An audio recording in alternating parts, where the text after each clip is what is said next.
მოსამართლე დინო სახელაშვილმა მზია ამაღლობელს 2 წლით პატიმრობა მიუსაჯა. სახელაშვილმა ჟურნალისტ პოლიციელზე თავდასხმის ბრალდება გადაუკვალიფიცირა და 353 მუხლის პირველი ნაწილით ცნო დამნაშავედ. განაჩენის გამოცხადების შემდეგ მან ამაღლობელს განუმარტა, რომ შეუძლია პრეზიდენტ შეწყალების თაობაზე მიმართოს. მზია ამაღლობელი სასამართლოსთან შეკრებილებმა ციხეში გამამხნევებელი შეძახილებით გააცილეს.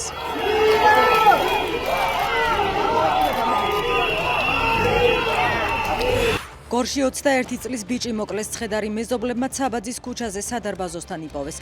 შინაგან საქმეთა სამინისტრომ გამოძიება განზრახ მკვლელობის მუხლით დაიწყო, რაც 7-დან 15 წლამდე პატიმრობას ითვალისწინებს. კრემლში პუტინისა და ტრამპის სპეციალური წარმომადგენლის შეხვედრა მიმდინარეობს. სტივ უიტკოფი მოსკოვში დღეს დილით ჩავიდა. ვიზიტი სავარაუდოდ ტრამპის მიერ უკრაინასთან სამშვიდობო შეთანხმების დადებისთვის პუტინისთვის მიცემულ 10 დღიან ვადას უკავშირდება. ვადა 8 აგვისტოს იწურება. პოლონეთს ოფიციალურად ახალი პრეზიდენტი ყავს. კაროლ ნავროცკიმ დღეს საპრეზიდენტო ფიცი დადო და ანჯეი დუდა შეცვალა.